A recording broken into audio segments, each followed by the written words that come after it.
Bettina artist Emilia was not accustomed to waiting. A former Miss Venezuela and Miss Universe runner-up. Of course, the exceedingly bronze strawberry blonde was these days the wife of Miami Auto Parts tycoon Herman artist Emilia. And at every restaurant, she chose to grace with her presence.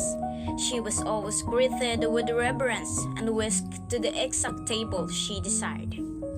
Today, she wanted the corner table on the terrace at Sepsep, her favorite lunch spot on Harbor Island. She wanted to sit on one of the comfy orange canvas director's chairs and stare out at the gently laughing turquoise waters while eating her kale Caesar salad. But there was a large noisy group taking up the entire terrace and they didn't seem in much hurry to leave. Bettina fumed as she glared at the tourists happily savoring their lunch in the sun. Look how tacky they were. The women overly tanned, wrinkled, and saggy. None of them properly lifted or Botox. She felt like walking up to her table and handing out her dermatologist's business cards. And the men were even worse, all dressed in old rumpled shirts and shorts, wearing those cheap straw hats sold at the trinket shop on Donmore Street. Why did such people have to come here?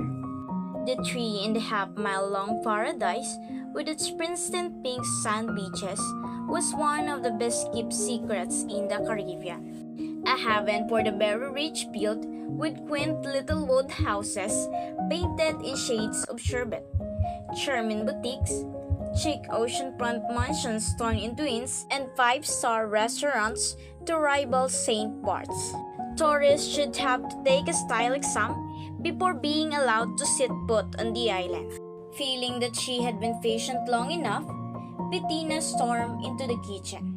The fringe on her crocheted poachy captain top shaking furiously as she made a beeline for the woman with a shock of pixie-cut blonde hair manning the main stove. "Julie, honey, what's the dealio? I've waited more than 15 minutes for my table."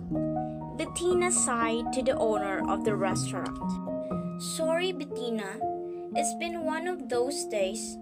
The party of 12 on the terrace showed up first just before you did," Julie replied as she handed off a bowl of spicy conch chili to waiting server. "But the terrace is your prime spot.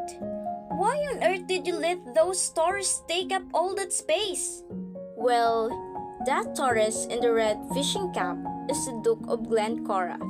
His party just boated over from Windermere. That's his royal horseman you see moored off the coast. Isn't it the most handsome sailboat you've ever seen?"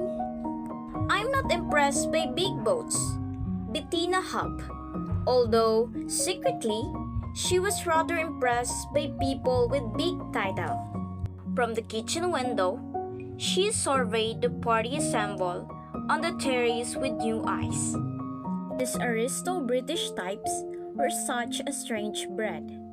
Sure, they had their Savile Row suits and their heirloom tiaras, but when they traveled, they looked so painfully frumpy. It was only then that Bettina noticed two tan, well-built men in fitted white t-shirts and black Kevlar pants, sitting at the adjacent table.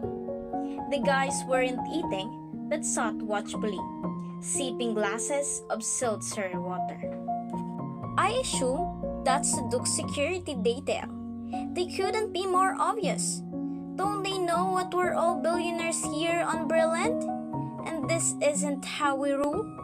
Actually, those bodyguards belonged to the Duke's special guest.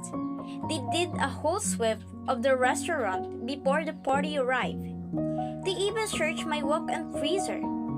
See the Chinese pillow seated at the end of the table? Bettina squinted through her Dior Extase sunglasses at the portly, balding, 70-something Asian man dressed in a nondescript white short-sleeved golf shirt and gray trousers. "Oh, I didn't even notice him. Am I supposed to know who he is? That's Alfred Chang. He looks like their chopper. Doesn't he look like that guy that used to drive Jane Wyman around in Falcon Crest? Julie, who was trying to focus on searing a cat of Donna to perfection, shook her head and tight-lipped smiled. From what I hear, that chopper is the most powerful man in Asia. What's his name again?